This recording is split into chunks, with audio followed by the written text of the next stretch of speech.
Hi, Janice. Hi, Anthony. How are you? I'm well, and you? Very good. Today we're going to talk about 12 things new homeowners should do ASAP, as soon as possible. This one comes from our website on anthonyspark.com. And what did you think of this one, Janice? I actually really like this one because it's a lot of really important stuff that you might forget about because you're really excited. So I'm glad we're going through it. So I wrote this with maybe a little bit more of not as much of a city vibe in mind, but I'm happy to add those notes in today while we talk. Does that sound like Perfect. a good plan? Yeah. Yes, perfect. Oh, So yeah. kind of cool. I mean, you got a new home. It's exciting, and you want to do all kinds of things. You want to maybe get new window treatments and furniture, but there's some things you have to think about first when you first move in. And I like the way you cover this, so it's a good reminder of what to do. So first things first, safety first. The first three things that you talk about are, one, most importantly, change the locks. I think I don't know how it is in the city. I'll have to, get your input on that. But, when you purchase a house, the first thing we do is we purchase the house and then we drive through the Home Depot and you get a lock and you take it home. It's almost like that first initial excitement of it's ours. We're the only one with the key. But if you forget that, you don't know how many people have made copies before. So you definitely want to change the lock. How does that work in the city when you have the co-ops? So we're mostly, my experience is mostly in doorman buildings. So you're not as worried about the key to your door. Although, yes, you should change that. You also want to make sure you introduce yourself to your doorman or the staff who concierge the building so they let you in. That's a good point. And make sure that they reset any guest accesses. So if if the prior owner had a maid or I know this sounds really bougie, but or a nanny or friends who are allowed to come and go as they please. Make sure that's all reset. Like, hey, we're the new owners. Please, erase whatever prior authorizations were in there. Interesting. I guess that's the same concept with the locks. Is you've probably given out keys to the dog walker and the babysitter, and exactly. et cetera. So exactly. Yeah. You mentioned check the bulbs, outdoor security lights. That's important. I don't know about you, but we have security cameras all over the place too. So that's something you would want to look into is how are they still set up? Can you change them over or put some in? Testing the smoke detectors, that's important. Making sure the batteries are changed. Maybe that's something you want to do when you move in. You just change them all out and then they're fresh. Because there's nothing like that going off at 2:00 in the morning. That's that like the most frustrating. Yeah. You finally get everyone to bed and you're tired and then beep incessantly for a few hours. But so if you're in a managed building in Manhattan or in the city, they should have a procedure to do this for you every year. And that's actually one of the benefits of living in an apartment rather than a house. They'll come in every year without you having to remember to check your air conditioner filters, to check your CO2 and smoke detectors. And also something that people don't know about is the window guards in buildings, I think 10 stories or above. If you have children under the age of, I don't remember the age, but maybe it's 5, 7, they put window guards in so that, a kid can't accidentally slide the window open. Yeah. But these things, again, in full service buildings, there's a checklist where they'll remind you of all these things. Interesting. It sounds actually kind of great. You don't have to think about it, that it just happens. But you then go on to talk about an event of an emergency. So you've got this new home, you're all excited. You want to take a few minutes and look around for things like the shutoff valve for the water or the gas shutoff valve. I know I have both. You just want to make sure you know where that is in case there's a problem. Also to get familiar with the circuit breaker. Mm-hmm. Where is that? What does it look like? Hopefully you get one that's nice and labeled that you can see where everything goes. Write down the contact information for your utility providers, your homeowner's insurance, just all of that kind of stuff. And you don't want to think about an emergency, but it happens. I have an interesting story. So way back when, I don't know if you know this, I was a 911 dispatcher for years, 2 years to be exact, before I moved professions. So an interesting thing that you have to think about, and this is especially like in the burbs, is when you call 911, you have a new house. Yes, you know the address, but there's a little bit more information you need. For example, I used to live in a town called Telford. It's great. So if you call 911, you say, I live 123 Main Street, Telford. Well, Telford actually falls in 2 different townships. So they would ask, are you in Telford Borough or are you in Hilltown Township? And if you don't know the answer to that, it can delay the response. But even harder was that Telford also fell in 2 counties. So you had to know what township you live in and what county you live in, or you're going to get the wrong person and your delay might be, it might be delayed. So it's just something to think about. Know where you live, your township, your county, and your nearest cross street.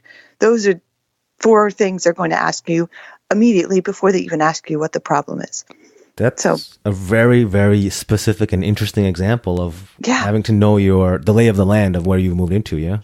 Yeah, absolutely. And, it sounds like it might be specific, but around where I live in the outside areas, it's so common. Really? Yeah, it is. It is, especially in, the small towns where one town is in a different township. It's interesting, but you have to know that if you call. That's pretty cool. Good to know. I mean, you mentioned water main shutoff and circuit breaker and gas shutoff valve. I mean, when you're in a managed building, you don't really have those issues. So what you really want to do when you move in is make sure you get to know the super. He's kind of the one man, the point man who will basically handle all those issues for you or not handle them for you if you don't have a great relationship. So he's the one you want to be or he or she's really nice to, right? Is that... Or it makes sense. I mean, maybe as part of your due diligence before you bought, you should have checked out if the super was somebody who you could get along with or who seemed reliable. So I mean, let's assume that that you already, before buying, you already confirmed that the super is a good person and whatnot. So now you just want to seal that up and make sure you introduce, hey, we did end up buying, we did end up moving in. Great to see you again. We'll see you around. Get the phone number. What's the protocol for a nighttime emergency? Things like that. That's a great idea. And speaking of buying, this all ties into my book available on Amazon, How to Buy Your Perfect First Home, doing very well and bestseller in many categories, which is very nice. It has such great information. You're also talking here about putting together an essential home buyer's toolkit, like for an emergency or just everyday use.